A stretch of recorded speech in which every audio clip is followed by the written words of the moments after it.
Well, today, part 2 of our Locked on Predators mailbag. We're taking questions about any more off-season moves, the next captain of the Nashville Predators, and where does Cole Smith fit into this new look Preds lineup? We'll talk all topics today and more on the Locked on Predators podcast.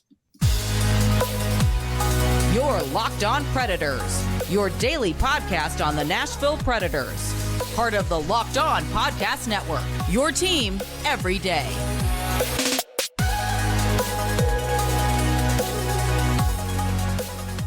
Thank you for making the Locked on Predators podcast your first listen of the day every single day. We are your free daily Nashville Predators podcast, part of the Locked On Podcast Network, your team every day. As always, I want to give a special hello to our loyal Locked On Pred heads out there, the everydayers who tune into every single show. We love you guys, and we appreciate the support you guys give us each and every week.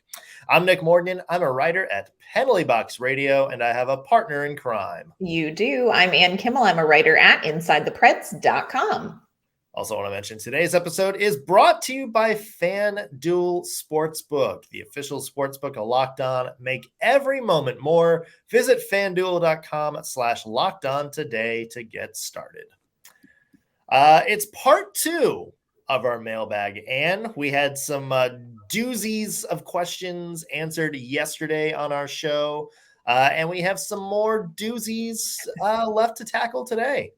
We do. I'm telling you, this was an absolute wealth of questions, this mailbag. And, you know, I love that they're asking a lot of the same questions. We got so many questions that everybody is wondering about. So these episodes are chock full of speculation, my friends. Yeah, and it's all thanks to you guys. We love the takes you guys give us. If it's not a mailbag, if there's a topic you want to hear us discuss, have some questions about, send them in. Like, comment on our YouTube page, tweet us at LO_Predators, and we will be happy to tackle that on some of these off-season shows. We love hearing from you guys and discussing your takes. Anne, shall we get started with our first mailbag question of the second mailbag? Let's jump right into this juiciness. Let's do it. This one comes from Rambunctious39. Come on. Hell of a Twitter handle. Love it. He says, with almost $8 million remaining in cap space, do you think the Preds are looking seriously at any more free agents, or does this seem to be more of an intentional flexibility for future trade moves, i.e. taking on salary cap for future draft capital or prospects? Yeah, love this question. I think everybody is literally sitting on the edge of their seats asking the same thing, because Barry Trotz, oh my goodness, Captain Unpredictable when it has come to this offseason. What is your take on this? Do you think they're done? Maybe. Fair answer. I mean, here's the thing, like, what else are you going to do? Like, if your main thing is, if you're Barry Trotz, is do some culture moves, kind of shuffle some veterans out, clear some salary, and B, ensure you still have enough ample space for young guys to come up and win, like reasonably win a roster space. Then you've pretty much done that, because you brought in some good veteran pieces, and you still have a lot of open roster space for guys like Evangelista and Tomasino and Tommy Novak and Juuso Pärssinen to kind of come in and sort of lock down. Right. If you do anything else up front, now you're kind of getting into the okay, why? The only other thing, I would have said if there's a chance for a big swing that pops up for a young player, like another Alex DeBrincat situation, the Preds might have had some flexibility to do that. And that's kind of the same thing that Barry Trotz wanted to do with just $8 million in cap space this year. And I know the cap is going up, but put some potential cap hell with, about 12 million in dead space a couple of years from now. Right. You're suddenly maybe not looking at an easy sort of deal like that this year. The only, and I say this, and Barry Trotz is going to blow it up, y'all. The only move that I'm still watching for is I could see Barry Trotz doing a 1-year deal with Tarasenko. Does he have the money to do that? A 1 year? I bet he could do a 1 year. Yeah, but even like what's Tarasenko's cap hit for 1 year? He's a UFA. Yeah, but what's how much are you gonna have to pay him? I don't think you'd have to pay him more than $8 million. I mean, are the Preds gonna go in like the Toronto Maple Leafs last year and just be up against the cap? I mean, here's where I land on this. I hope not. I'm just saying, I hope not. The only upside of doing that with Tarasenko is you bring him in. Yes, you spend the rest of your money. Your pockets are a little bit empty, but you're going to end up getting something for him at the trade deadline if they decide, look, this is not a guy that we're going to want to re-sign long-term. And it would be very difficult, I think, to re-sign somebody like Tarasenko to a long-term, like you said, with everything that the Predators have going on. Coming up in, a year from now, they've got a slew of younger players they're going to have to sort out and decide who they want to sign and how much they're going to sign them for. But you almost have to look at like signing Tarasenko at this point as an investment. What are you going to get in return at the trade deadline? So that's the only move that I could maybe see Trotz doing. I wouldn't do it. But again, our line, we've been playing phone tag, me and Barry Trotz. So I'm not sure he knows where I'm at. Yeah. That's the one move I could maybe see them doing. I don't see them signing even any more like, hey, here's the guy that we can sign for under $1 million. You know, we've got all those guys. Any more Dennis Gurionov type deals. Right. Like we're good. We've got plenty of guys that can battle for spots. So for me, that's the only move I could see them making. But again, Barry Trotz is going to Barry Trotz. Yeah. I'm kind of with you when you said I wouldn't necessarily do it. I don't know if Vladimir Tarasenko would do it, to be honest. Right.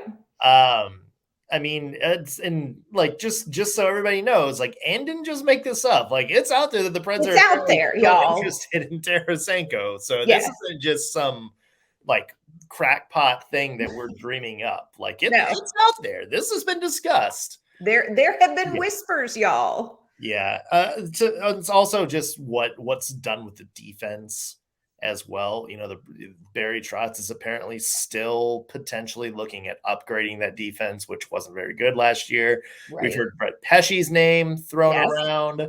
I would assume there would probably have to be something going back to Carolina, meaning probably another, defense guy, whether that's somebody like Dante Fabro or Alexander Carrier, that kind of deal. And kind of beef up the defense a little bit and maybe see if you can't somehow make your team good enough to will yourself into the playoffs late in there. So I would say if anything else, maybe that, but I also don't see the Predators making any more huge splashes until summer starts.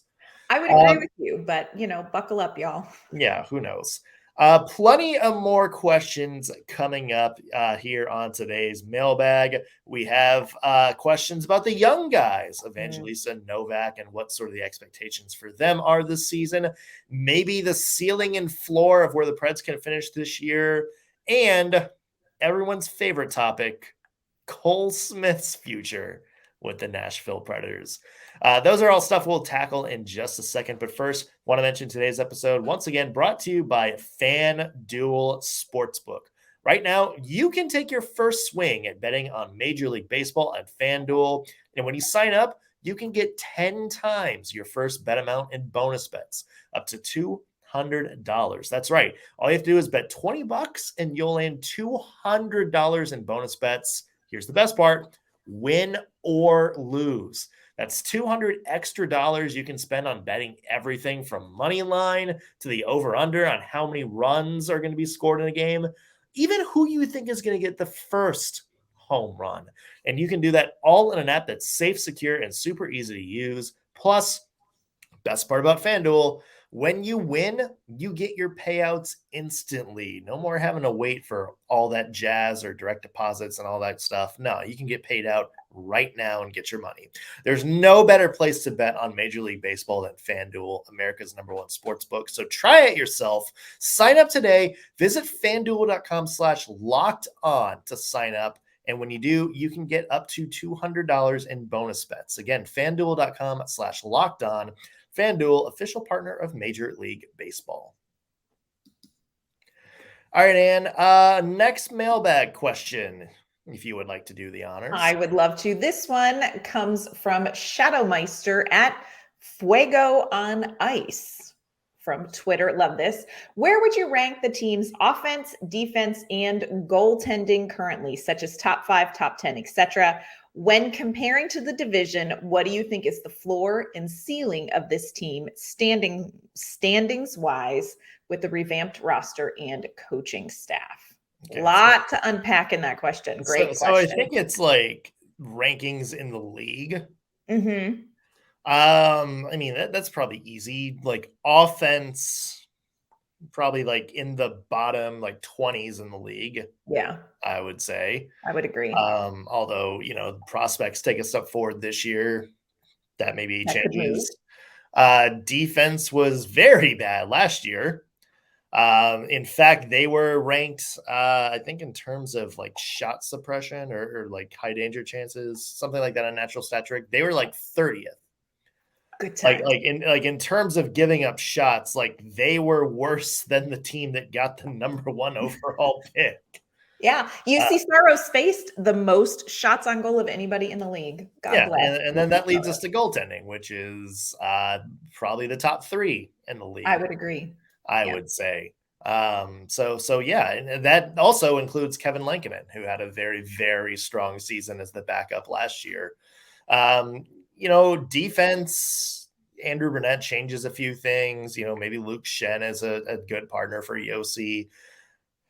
Maybe you're good enough to be like high teens, like 20s, like low 20s. Like maybe that improves a little bit, but there's going to have to be a lot of people taking a step forward for me to kind of up any of those rankings significantly besides goaltending. Yeah, I agree with you. I think there will be some improvements. I just don't think they're going to be exponentially outrageous. I think you're looking at, Predators, middle of the pack, except for, like you said, goaltending. I think, you look at the goaltending tandem. I don't know that there is, there's maybe one other goaltending tandem from last season, if you're looking at Ullmark and Swayman that were as good as Saros Lankinen. So I think the Predators goaltending wise, you're looking at top of the league here. The rest of it is just going to be a little bit tough. Yeah. A little bit tough. Now, when it comes to the part of the question where, where is the floor and ceiling of this team compared to the division? Like, where do you see them landing? That's an interesting one because that depends on a lot of things for the Preds going right or wrong. Right. But now you're also kind of factoring in other teams and things going right or wrong. Yeah. I can see, you can make a case Dallas and Colorado are your top 2. Those are locked up. I would say Minnesota is probably 3, but again, they've lost some significant pieces this off season, this summer. So are they gonna kind of be the same team? Right. Is Kaprizov going to have to kind of carry that load by himself? Are guys like Matt Zuccarello going to have to, in their late 30s, be the same player they were at like age 29? Is that going to happen, or is there going to be some regression there? So, and then there's the whole thing with Winnipeg. Like Winnipeg was solid in a lot of areas last year, but Connor Hellebuyck kind of led them to the postseason.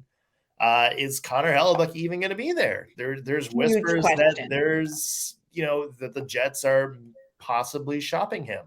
Yeah. And there's teams that need to take a swing at a goaltender. You also have X factors around teams like Chicago. Like, how good are they going to be with Connor Bedard in his first season? Plus guys, like Taylor Hall coming in and improving things a little bit. For me, I think the Preds can. This is absolutely best case scenario. Mm-hmm. I think they can maybe, if things go very, very right and all the prospects take a big step forward and, the guys like Cody Glass play like you want him to, kind of take that big, franchise career defining big breakthrough year. You can make an argument that the Preds maybe are like the third place team in the Central. Okay. You can make that argument. Mm-hmm. If things go wrong, woof. You can make the argument that the Preds finish as low as 7th. Yeah. I would only have them above the Coyotes because I don't know what the Coyotes are just doing with their lives anymore. Right. Yeah. And for me, the X factor in where the Nashville Predators land, of course, there is how are the young players going to perform? How are these new veterans going to fit in? But for me, it comes down to the defense. And when you're looking at the defenses across the Central Division, last season, 4 of the top 10 defenses were in the Central Division: Dallas, Minnesota, Colorado, and Winnipeg. So how Nashville's defense goes, I think so goes a good part of the Predators season. I think they have to be really, they're going to have to really dial in and figure out the defense pretty early if the Predators want to kind of hit a higher ceiling in the division. And again, like, what's Connor Bedard going to do? There are so many factors. Where is Connor Hellebuyck going to be? I think we will be able to answer this question a little bit better closer to opening night. It's still a little murky in this offseason. Yeah. That kind of takes us to our next question from @Jason Mislik. If I pronounced that name wrong, sorry, Jason. It said, with many Admirals players joining Nashville this season, what would realistic expectations be for young guys like Luke Evangelista, Tommy Novak, etc.? This is a great question. Again, wish that this wasn't so tricky to answer. I think it's tricky because, again, we haven't seen or heard as much about Andrew Brunette and his system to know kind of how they're going to fit in. But here's what I'm saying. Here's kind of my predictions based on what we saw from these players last season. And again, lineup decisions are going to factor this.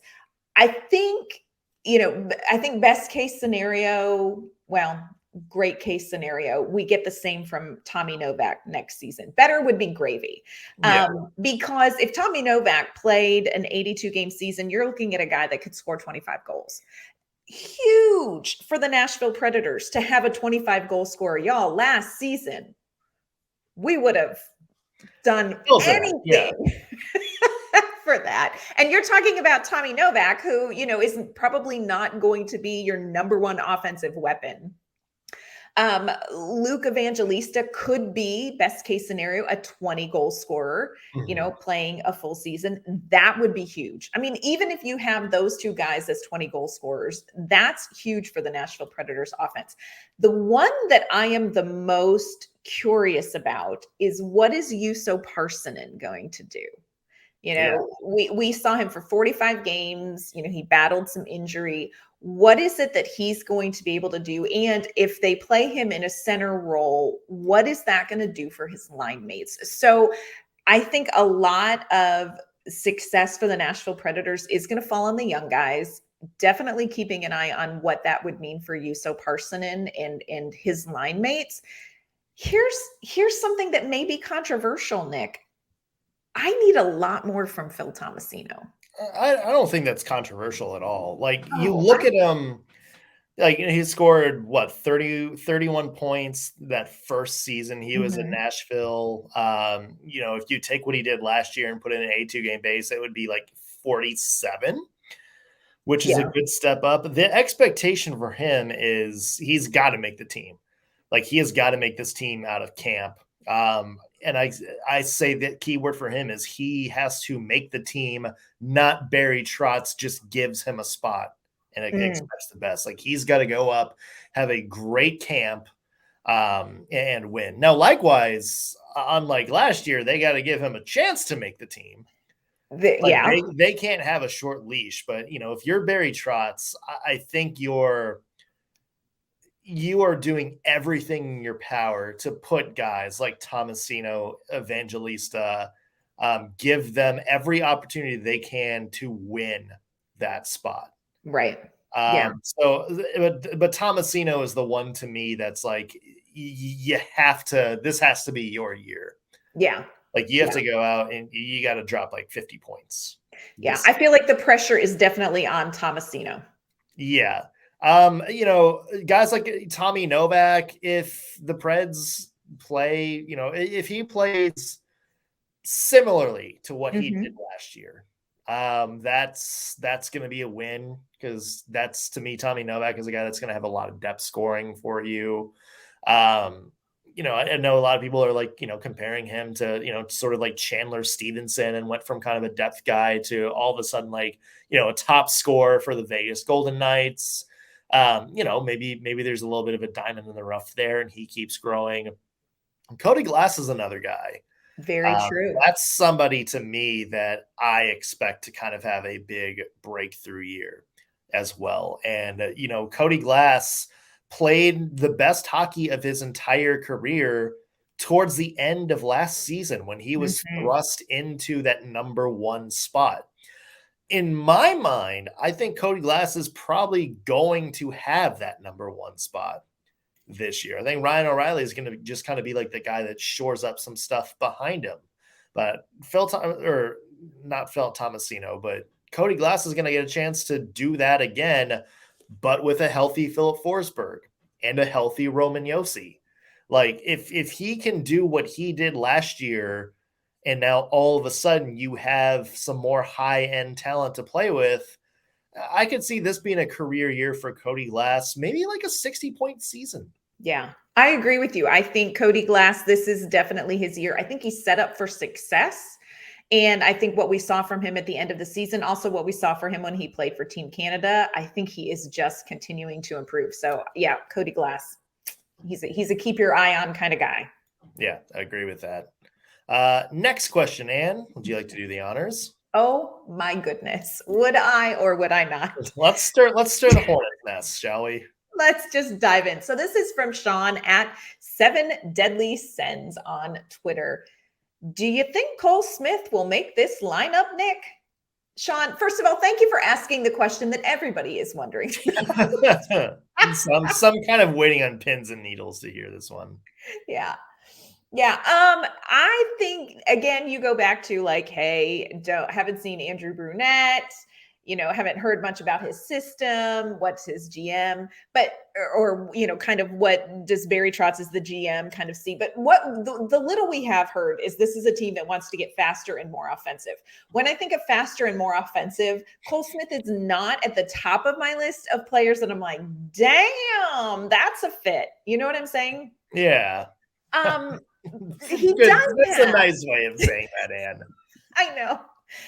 Here's what I will say for Cole Smith, though. He does have some skill sets that may make him more valuable in other ways. For instance, as a penalty killer. You know, this is a guy who's really good on the penalty kill. So is that something that could help him weasel his way into the lineup ahead of some of these younger players or some of the guys that they have brought in? I don't know.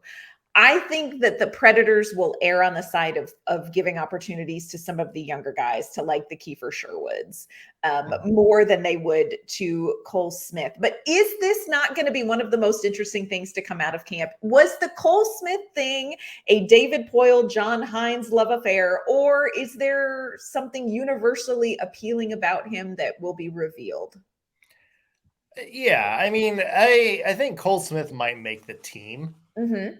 As, you know, maybe that penalty killing specialist or guy that plays, you know, every couple of bit, but I don't think he's going to be used as prominently as he was last year.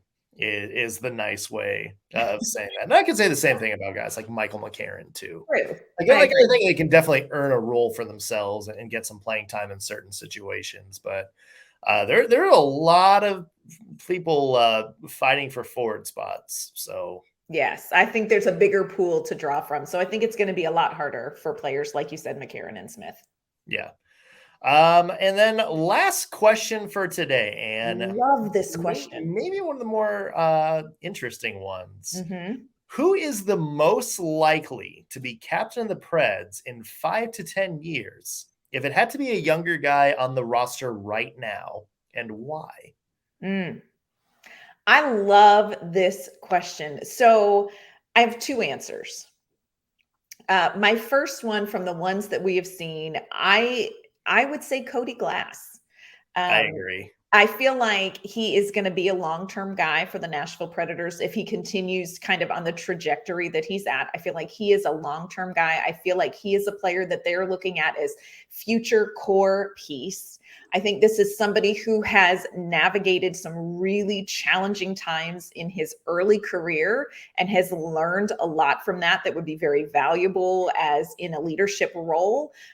This is a guy who plays with a ton of passion on the ice. So I think just energy wise, I think he's somebody who will really grow into being a high energy vocal leader for the team. So Cody Glass for me is he would be my first pick for who the Predators are going to see in a leadership role down the road.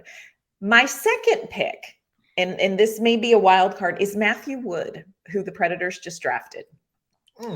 And I know, like, haven't seen a lot from him, but I will tell you this. I have been absolutely blown away with him as far as not just what we saw on ice from him at the Future Stars games and what I saw from him at development camp, but the maturity that this kid has navigated the draft and the pressure and just this season of his career has knocked my socks off. Like, I have been so impressed with this kid. This is somebody who I really think could grow into a leadership position down the road. Obviously, haven't seen him on the ice, but keep your eye on Matthew Wood. Amazing young man. Yeah, that's an intriguing one. My pick would have been Cody Glass, for sure. But yeah, Matthew Wood, that's an interesting one. Because it's, you did get just sort of that good vibe from him, talking to him. I could see like a situation like the Red Wings had with Dylan Larkin, where he came in that first year and just kind of wound up being, that guy that really, you could tell was kind of being, positioned as the next big thing. So I could see Matthew Wood coming in and kind of being like that similar sort of, he comes in, and you can just tell like he is just kind of the future guy. Yes. That the Preds are building around. Yeah, that's an interesting one. I like that, Ann. Yeah. I really liked this kid. And I think the more comfortable he gets in the franchise, with the franchise in the system, the more we're going to see more leadership from him. So keep your eye on Matthew Wood, y'all. Yeah, for sure. Yeah, so that's an interesting slate of questions for our two-part mailbag. Again, thanks for everybody who sent in questions. We, of course, did part 1 of this yesterday. So if you didn't hear your question, go back and listen to part 1. It might be there. And keep sending in your topic ideas. If there's something you want us to discuss or have a question you would like to bring up, it's the off season, so we could use the content. So make sure you're tweeting us your fantastic ideas and takes. And where can people find your work? You can find my work online at InsideThePreds.com. You can find me on Twitter at AnnK_Mama on Ice. You can find me at penaltyboxradio.com. Follow me on Twitter at _NSMorgan or on Threads at just NSMorgan. That's going to do it for us on today's Locked On Predators podcast. Thanks for making us your first listen of the day. We will be back with an all new episode later this week. We'll see you then.